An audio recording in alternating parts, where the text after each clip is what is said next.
lamang yaman na lubusan kong pagyayabang sa'yo. Hindi pinaladi katulad ng mga kilala mong higit sa akin. Oo, tama, dahil di ako perpekto. Asahan mo naman ako'y marunong makontento. Di hahanap ng iba, wala nang hihigit sa'yo. Siguro ang hangad na lamang tumanda sa tabi mo. Ang pangarap ko'y ikaw hanggang sa kahuli-hulihan, makasamang bumuo ng tinatawag na tahanan. Makarami sa lahat-lahat, hindi lang sa kulitan. Sa ginhawa man o hirap, tanggap mo ang kapintasan ko sa buhay. Wala nang hihingin sa may kapal, isang biyaya na sa akin ang ikaw ang minahal.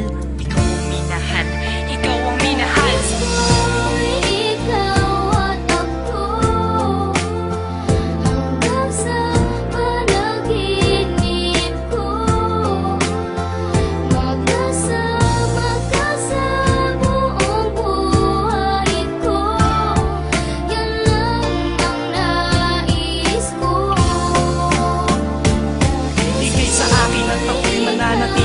Sa'yo, sinunggaban ko na ang tsansa na masabi ko sa'yo. Salamat dahil sa pagmamahal mo na walang patid. Sa araw-araw kahit di ka naghangad ng kapalit. Ang kagandahan mong loob na di makita ng mata. Higit sa yamang matuturing ko pag nakikita ka. Patuloy tayong mamumuhay ng maayos at sabay nahaharap sa mga uri ng problema. Magkahawak ng ama na kaagapay kahit pa sa pagtanda. Mga pangarap ko sa buhay sa'yo lang nagmumula. Ang mga titig ko at yakap ang patuloy magsasabi ng pagmamahal na lagi kong bigkas mula sa labi. Kung pwede lang panghabang buhay ka na makasama, yung ikaw lang at ako ang magkasalo sa ligaya. Pangunahin kong dalangin sana ngay